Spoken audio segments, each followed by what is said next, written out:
برائے خوشنودی 14 معصومین بلند ترین صلوات۔ اللهم صل على محمد وآل محمد وعجل فرجهم. اعوذ باللہ من الشیطان اللعین الرجیم. بسم اللہ الرحمن الرحیم. وبه نستعین وهو خیر ناصر ومعین.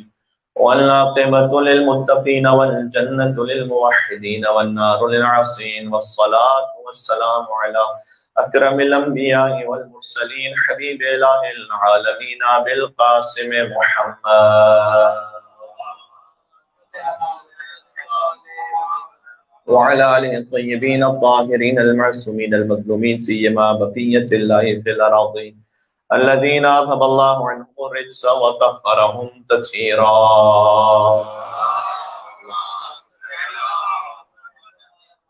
رحمة الله على محبيهم واللعنة الدائمة على أعدائهم أجمعين. أما بعد فقد قال الله الحكيم في كتابه الحكيم. بسم الله الرحمن الرحيم. وَلَوْ أَنَّ مَا فِي الْأَرْضِ مِنْ شَجَرَةٍ أَقْلَامٌ وَالْبَحْرُ يَمُدُّهُ مِنْ بَعْدِهِ سَبْعَةُ أَبْحُرٍ مَا نَفِدَتْ كَلِمَاتُ اللَّهِ إِنَّ اللَّهَ عَزِيزٌ حَكِيمٌ. مل کے صلوات ایک اور بھیجیں محمد اور آل محمد پر. اللہم صل علی محمد محمد. مختصر سا جو وقت ہے اس میں امام علی نقی علیہ السلام کے حوالے سے اور آج کی رات کے حوالے سے کچھ گزارشات عرض کرنا چاہتا ہوں. آج کی جو محفل ہے اس کا بنیادی مقصد تو گفتگو کا جشن ولادت امام علی نقی علیہ السلام اس روایت کے مطابق جو بر صغیر میں زیادہ معروف ہے 5 رجب المرجب، اور جو ایران و عراق میں زیادہ معروف ہے اور پی ایس بی کے کیلنڈر کے مطابق جو ہم جشن کرتے ہیں وہ 15 ذی الحجۃ الحرام اس میں جشن کرتے ہیں. وہ جشن ہوگا انشاءاللہ بشرط حیات و توفیق پروردگار انشاءاللہ. لیکن آج چونکہ 5 رجب المرجب لہٰذا بہت مناسب تھا کہ اس بزم کو جشن امام علی نقی علیہ السلام کا نام دے دیا جائے. ہم نے سورہ لقمان کی آیت نمبر 27 آپ کے سامنے پڑھی ہے تبرکن. وَلَوْ أَنَّ مَا فِي الْأَرْضِ مِنْ شَجَرَةٍ أَقْلَامٌ وَالْبَحْرُ يَمُدُّهُ مِنْ بَعْدِهِ سَبْعَةُ أَبْحُرٍ مَا نَفِدَتْ كَلِمَاتُ اللَّهِ. اس کا ترجمہ یہ ہے کہ اگر دنیا کے سارے درخت قلم بن جائیں اور جتنے سمندر ہیں وہ سیاہی ہو جائیں اور اس میں 7 سمندر مزید مل جائیں ما نفدت کلمات اللہ، تب بھی اللہ کے کلمات ختم ہونے والے نہیں ہیں. یہ آیت خود ایک سمندر، اس لیے کہ کلمات آپ انبیاء علیہ السلام کے واقعات میں دیکھیں جو قرآن کریم میں ذکر کیے گئے ہیں. وَإِذِ ابْتَلَىٰ إِبْرَاهِيمَ رَبُّهُ بِكَلِمَاتٍ، ہم نے ابراہیم علیہ السلام کا امتحان بھی کچھ کلمات کے ذریعے سے لیا. فَتَلَقَّىٰ آدَمُ مِن رَبِّهِ كَلِمَاتٍ، ہم نے جب آدم علیہ السلام نے توبہ کی تھی تب بھی کچھ کلمات القا فرمائے. یعنی کلمات اتنے زیادہ اہم ہیں کہ جن سے کسی نبی کی توبہ قبول ہو جائے، کسی نبی کا امتحان ہو جائے. جس کی توبہ قبول ہو جائے وہ صفی اللہ بن جائے، جس کا امتحان قبول ہو جائے وہ خلیل اللہ بن جائے. تو یقیناً ان کلمات کی منزل کچھ ایسی ہے جو صفی اللہ سے بھی بلند ہے اور خلیل اللہ سے بھی بلند ہے. اللہ کے کلمات کبھی ختم ہونے والے نہیں. اور اس آیت کو پڑھنے کا آج کے جشن میں مقصد یہ ہے کہ میرے مولا علی نقی علیہ السلام نے ارشاد فرمایا کہ خدا کی قسم ہم وہ کلمات ہیں کہ اگر دنیا کے سارے درخت قلم بن جائیں اور سارے سمندر بھی سیاہی بن جائے تو ہمارے فضائل کبھی ختم ہونے والے نہیں.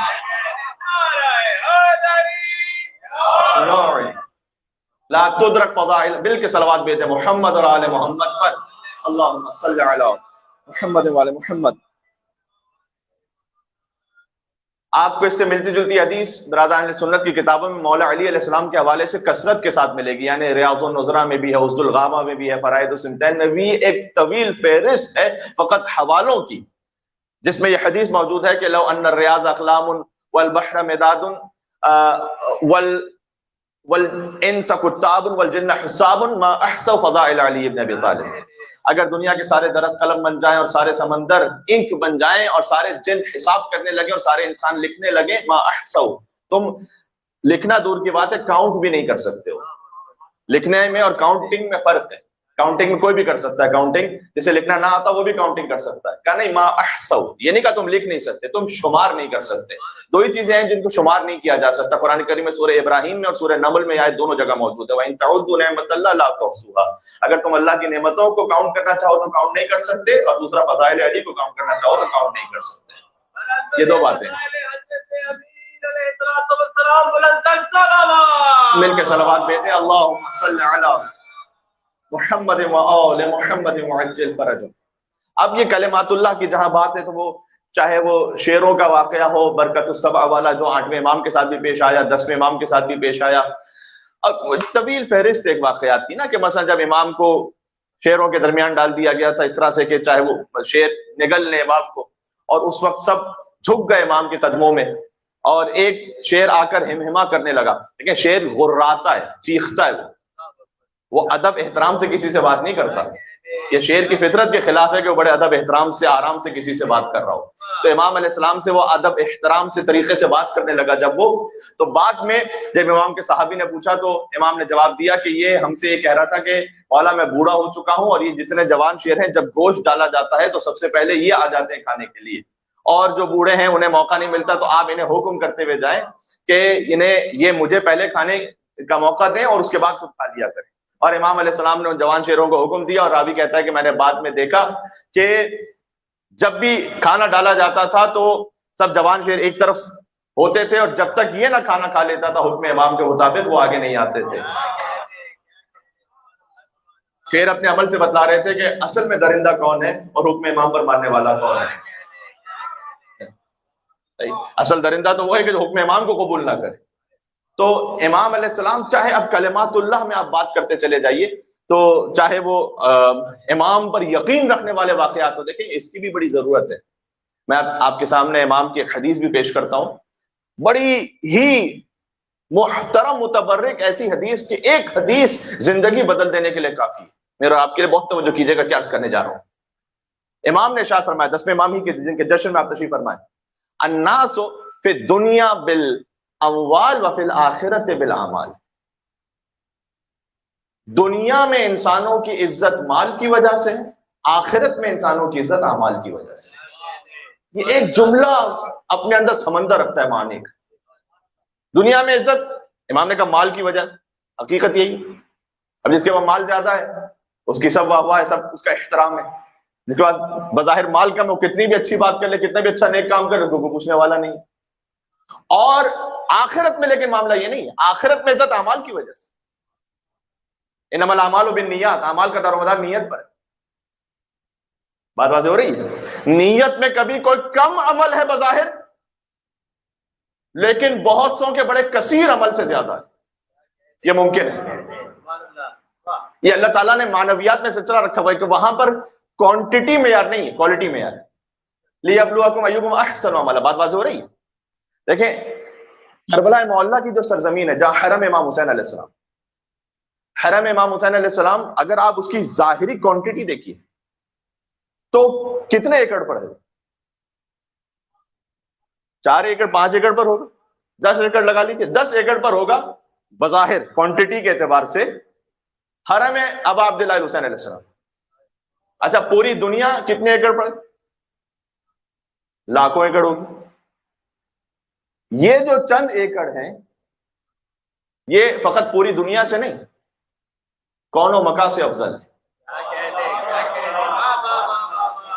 ان پر کوئی عمل کیا جائے، ان چند میٹرز پر کوئی عمل کیا جائے تو اس کا اثر عرش الہی تک جاتا ہے. یہ میں حدیث کی روشنی میں کہہ رہا ہوں، من زار الحسین بشط الفرات کا من زار اللہ علی عرشہ. جس نے شب جمعہ حسین کی زیارت کی فرات کے نزدیک، ویسے جیسے عرش پر خدا کی زیارت کر رہا ہے. اب بات واضح ہو رہی ہے؟ یعنی مختصر بظاہر اس کا ایریا ہے لیکن اس کا اثر عرش الہی تک. معنویات میں ایسا ہے. تو الناس فی الدنیا بالاموال، کثرت مال سے عزت ہے دنیا میں، لیکن اعمال کی وجہ سے عزت ہے آخرت میں. امام علی نقی علیہ السلام نے ارشاد فرمایا. میں کہتا ہوں اگر یہی ایک تحفہ آپ اپنی زندگی میں لے کر جائیں حضرت امام علی نقی علیہ السلام کے جشن ولادت، زندگی سدھار دینے کے لیے کافی. زندگی سدھار دینے کے لیے بلکہ ذہنیت بدل دینے کے لیے کافی. بات واضح ہو رہی ہے کہ آپ لائف کو دیکھتے کس طرح سے، آپ اپنے زندگی کے نقطہ نظر کو دیکھتے کس طرح سے، فلسفہ حیات کیا ہے میرا اور آپ کا. یہ امام کا ایک کلام. واضح ہو رہی بات؟ اس لیے اور امام کے کلام پر اور امام نے جو ائمہ علیہ السلام نے جو تعلیمات دی ہیں نا ان پر ہم بھروسہ کرنا سیکھیں. یہ بھی ایک بڑی ضرورت ہے. یقین کو بڑھائیے. میں جمعے کے خطبے میں اس حدیث کو پڑھ چکا ہوں اور ہو سکتا ہے کہ شاید یہاں ممبر سے بھی پڑھ چکا ہوں، لیکن دوبارہ سے اگر تکرار بھی ہو جائے کوئی حرج نہیں ہے. اور آپ کا جو کم حافظہ ہے وہ خطیب کے لیے بڑی نعمت ہوتی ہے، ورنہ آپ کو اگر ہر چیز ہی ایگزیکٹ یاد رہ جائے جو ہم نے پڑھی ہوئی ہے تو ہم کچھ دوبارہ سے پڑھ ہی نہیں پائیں گے آپ کے سامنے. ارے مولانا نے وہ تو شب جمعہ پڑھ لیا تھا، وہ تو 13 رجب کے جشن میں پڑھ لیا تھا، وہ تو مجلس میں پڑھ لیا تھا، وہ ایصال ثواب میں کہہ دیا تھا، وہ جمعہ خطبے میں کہہ دیا، ہم کہیں گے کیا پھر آگے؟ تو یہ بھی ایک بڑی نعمت ہوتی ہے. فضائل محمد والے محمد علیہ السلام بلند الصلوات. اللہ صلی علی محمد و آل محمد وعجل فرج. میں وہ تو ہوں نہیں، بلکہ ان کے قدموں کی خاک بھی نہیں ہوں جو یہ دعویٰ کرتے کہ ینحدر عن السیل، علم کا دریا اس ذات سے بہ رہا ہے جو ذات علی ابن ابی طالب علیہ السلام اور رحمۃ اللہ علیہ. ان کی ہر بات ہی نہیں ہے، ان کا ہر کلام ہی نیا ہے، اور ایک ایک کلام سے ہزاروں ہزاروں روح ہیں ان کے کلام میں. باقر العلوم اسی کو تو کہتے ہیں علم کا شگافتہ کر دینے، علم کو شگافتہ کر دینے والا. باقر العلوم کا مطلب یہ ہے کہ جو تمام ائمہ کی صفت ہے. بات واضح ہو رہی؟ تو خیر بات پہلتی چلی جا رہی ہے، میرے پاس 3-4 منٹ بچے فقط. تو میں عرض یہ کرنا چاہ رہا ہوں کہ امام کے کلام کی تعلیمات پر بھروسہ کرنا. جو میں حدیث سنانا چاہ رہا ہوں وہ یہ تھا کہ حدیث قدسی ہے غالباً یا کلام امام ہے. بہرحال حدیث یہ ہے کہ یقین وہ دولت ہے کہ جو انسانوں میں سب سے زیادہ کم تقسیم. یقین فرمایا، ایمان بھی نہیں کہا یہاں، ایمان بھی یقین سے زیادہ تقسیم ہوگا. یعنی بہت سے ایسے ہیں جو صاحبان ایمان ہیں لیکن صاحبان یقین نہیں. یقین ایمان سے بڑھ کر ہے. ایک مرتبہ ایمان آ جاتا ہے لیکن ابھی پورا یقین نہیں آتا. اب اسے بڑی تفصیل سے بیان کیا جا سکتا ہے. خود امام علی نقی الاسلامی کی زندگی کے اس واقعے میں کہ جب مولا تشریف لے جا رہے تھے مدینہ سے سامرہ اور بالکل پیک سمر تھا، اور امام نے ونٹر کی ڈریس لینے کا حکم دیا اپنے ایک صحابی کو، جو صحابی کہہ لیجیے یا محبت کرنے والا تھا امام سے، چونکہ تھا متوکل کے لشکر میں، لیکن بہت سے ایسے تھے کہ جو اس لشکر میں تھے لیکن امام کی دل میں محبت لیے ہوئے تھے، تو تقیے میں تھے. تو امام کے پاس امام نے اسے حکم دیا کہ تم وہ لباس لے، سردی کا لباس. اب اگر پیک سمر، آج دیکھیے کتنی گرمی تھی کل، اگر ایسی کوئی گرمی ہو تو جیکٹ کی انسان تصویر بھی دیکھ لے تو اسے گرمی ہونے لگتی، الجھن ہو جاتی. اتنی شدید گرمی، جو عرب ریگستان کی گرمی آپ تصور کر سکتے ہیں کیسی گرمی ہے وہ. الامان الفی، اس میں امام کہہ رہے ہیں کہ بھائی وہ لباس لے لو جو سردیوں میں پہنا جاتا ہے، مثلا جیکٹ وغیرہ، بلینکٹس وغیرہ سب لے لو. اب امام کی بات پر یقین رکھیں تو چاہے کتنے بھی تانے ملتے رہے، کتنا بھی کوئی کچھ کہتا رہے، اور اسے لوگ مذاق اڑا رہے ہیں کہ تمہارے امام کو نعوذ باللہ من ذالک نقل کفر نباشت، تمہارے امام کو تو گرمی سردی ہی کا پتہ نہیں ہے ابھی، اور تم کہہ رہے ہو کہ یہ حجت خدا ہے تو انہیں زمین کی باتیں اور آسمان کی باتیں پتہ ہے، گرمی سردی کا پتہ نہیں ابھی. اب یہ کچھ کہہ بھی نہیں سکتا کیونکہ اس کا علم بھی محدود ہے، لیکن امام پر یقین تھا. بس اتنا کہہ دیتا تھا کہ جو میرے مولا نے کہا وہ سچ ہے. یہ کانفیڈنس ہونا چاہیے. کاش یہ کانفیڈنس ہم اپنے آپ میں اور اپنے یوتھ میں منتقل کر سکیں. یہاں چاہے وہ چلے جائیں کسی سوسائٹی میں، کسی کالج میں، کسی یونیورسٹی میں، کسی آفس میں، کسی مقام پر، اور اسے پوچھا جائے یہ ہماری سمجھ میں نہیں آتا یہ تم کیا کرتے ہو اسلام کے نام پر. کبھی خاتون سے کہتے ہو کہ وہ پردہ کر لیں، اور کبھی مرد سے کہ وہ داڑھی رکھ لے، اور کبھی یہ سارے جو احکامات ہیں، اور کبھی یہ کہ نماز کا یہ حکم، اور شدید گرمی میں بھی اس طرح سے روزہ رکھو، اور اگر فرض کرو ٹریول میں ہو تو روزہ معاف ہو جائے گا، جبکہ ٹریول تو بڑا آسان ہے آج کل، اس میں تو کوئی تکلیف ہی نہیں کہ روزہ معاف ہو جائے. یہ سارے سوالات ہوتے ہیں نا. سمجھ میں نہیں آ رہا کہ خاتون کو وراثت میں آدھا حصہ کیوں ہے، تو نان نفقے کے معاملات ایسے کیوں ہیں. ایک تو یہ کہ ہم انشاءاللہ علم کو بڑھائیں اور جواب دے سکیں، پہلی بات تو یہی ہے. اور دوسرا یہ کہ پھر یقین بھی رکھیں کہ اگر میرے مولا نے کہا تو یقین، اور اس میں کوئی حکمت ہوگی. یہ یقین سب سے کم دولت ہے جو تقسیم ہوئی، بہت مشکل کام ہے یار. تو بس مختصر یہ کہ اس نے کہا پھر اس کے بعد اور بھی چڑھانا شروع کر دیا اسے کہ صحرا سے گزر رہے تھے، کہا کہ تمہارے مولا علی کا بھی یہ قول ہے، وہ بھی ہماری سمجھ میں نہیں آتا. ایک تو یہ تمہارے امام نے یہ کہا کہ ایسے کپڑے لے کر چلو، دوسرا یہ کہ ان کا قول یہ ہے کہ جہاں کہیں بھی جب قیامت ہوگی تو ہر زمین سے ایک ایک جگہ سے سینکڑوں مردوں کو اٹھایا جائے گا. اتنے لوگ دفن ہوں گے ایک ایک زمین پر زمانے کے گزرنے کے ساتھ ساتھ. تو یہاں یہ وہ صحرا ہے، یہاں سے کوئی گزرا ہی نہیں اب تک، خالی ہے بالکل، یہاں کوئی آبادی ہی نہیں بسی اب تک. تو جب آبادی نہیں بسی تو قبریں کہاں سے ہوں گی یہاں؟ تو جب اس سرزمین سے اٹھایا جائے گا تو یہاں سے تو کوئی نہیں اٹھایا جائے گا. طریقہ کار اب یہ ہوگا کہ انشاءاللہ نماز مغرب، پھر 15 سے 20 منٹ کا وقفہ افطار کے لیے. جو مومنین روزہ نہیں رکھ پائے وہ بھی افطار کر سکتے ہیں، اس میں کوئی حرج نہیں ہے. افطار کرنے کے لیے روزہ رکھنے کی شرط نہیں. وہ ایک صاحب نے کہا کہ روزہ نہیں رکھتے تھے، وہ رمضان کے روزے نہیں رکھتے. ماشاءاللہ یہاں تو خیر کوئی ایسا نہیں، لیکن وہ رمضان کے روزے کھا جاتے تھے.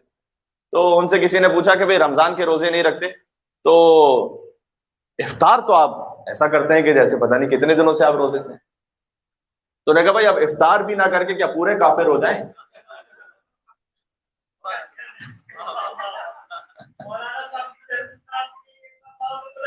اللہم صلی علی محمد وعلی محمد. لوگ یہی نہ سمجھ رہے ہیں کہ مولانا نے اپنے لیے لطیفہ سنا. تو یہ رجب المرجب کی بڑی اچھی ساعتیں ہیں، اس لیے میں نے کہا کچھ مزاح بھی. مزاح المومنین بھی عبادت، ادخال السرور فی قلوب المومنین، مومنین کے دلوں میں خوشی داخل کرنا بھی عبادت. تو آپ مومنین اپنے آپ کو، اپنے مرحومین کو اور ایک دوسرے کو انشاءاللہ دعاؤں میں یاد رکھیں.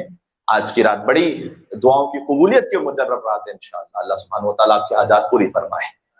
اور دعاؤں کی قبولیت کے لیے امام علی نقی علیہ السلام کو ہدیہ کرتے ہوئے میری گزارش ہے کہ آپ 3 مرتبہ بآواز بلند حیدری، حسینی اور نقوی صلوات دیتے محمد اللہ صلی علی محمد و آل محمد، اللہم صلی علی محمد و آل محمد، اللہم صلی علی محمد و آل محمد وعجل فرجهم.